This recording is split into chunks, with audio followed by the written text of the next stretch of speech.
Hey, we have two brand new lenses from Canon to talk about today. We have the 7-14 fisheye zoom as well as the 14mm 1.4 lens, which I'm very excited to talk about.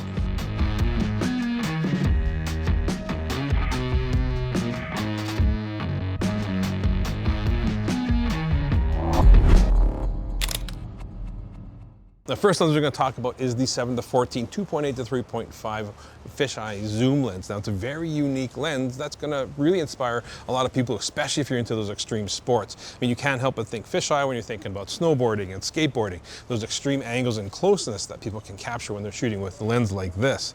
Now, the lens itself has a hood on it, which you can remove to give you that full fisheye kind of look, and it's the world's first 190-degree field of view lens, which is very interesting. Most fisheyes go to about 180, so this goes a little bit wider than that, which is pretty interesting. It opens up a little bit of VR possibilities. Now, there is a limit switch to these zoom rings, so you can go from 7 to 14, but you can limit it to go from 9 to 14, which at 14, it's edge-to-edge coverage on a full frame body, but at 9, you're still getting that kind of full-on 180-degree or 190-degree field of view. If you take the limit switch off and go to full 7-degree or 7mm, that full circular fisheye kind of look, which is kind of fun if you want to play with that. Now, for me, the most interesting feature on this lens is the fact they put in a drop-in filter. For those of you guys who remember the previous EF 8 to 15mm fisheye zoom, it was a great lens in its own right, but it didn't have that feature. So this allows me to put ND filters on here or things like that. Pretty cool feature that they put into it. And of course, this is a weather sealed lens. Now, where the fisheye zoom is a really kind of niche lens, it is super fun to play with, and it's,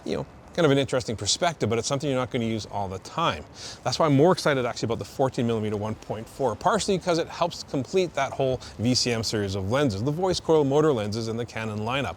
What makes them so unique is that all the lenses in their lineup are all basically the identical size. The only difference with this one is it has a built-in lens hood, which makes it just a slight bit taller than the other VCM lenses, but basically it's the same fit and finish and form factor when you're using it. Doesn't matter which prime lens you're using, all the VCMs feel the same way. So as far as controls go, there's nothing really to surprise you here as far as this lens goes. It's pretty simplistic that way, but what you're getting with the 14mm is an extreme wide angle. Now, the 14mm lens just really begs itself to be used interior. If you're a real estate photographer or an architectural photographer, this is going to be a fantastic lens for you. I mean, we took it down to the Calgary Central Public Library, which is a fantastic building to check out as far as architecture goes. Tons of curves, huge ceilings. It is a beautiful building to explore.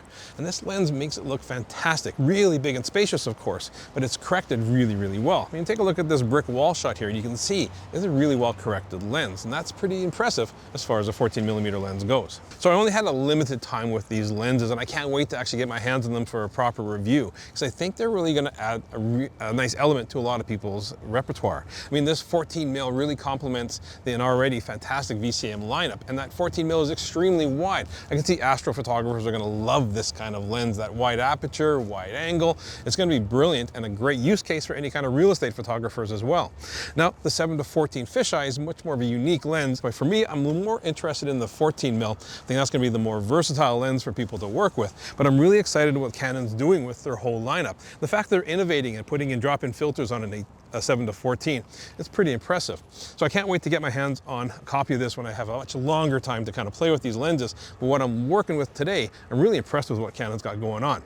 But I, of course, want to know what you guys think of these two offerings from Canon. Is it about time they brought a fisheye zoom? Have you been missing out on that from the EF days?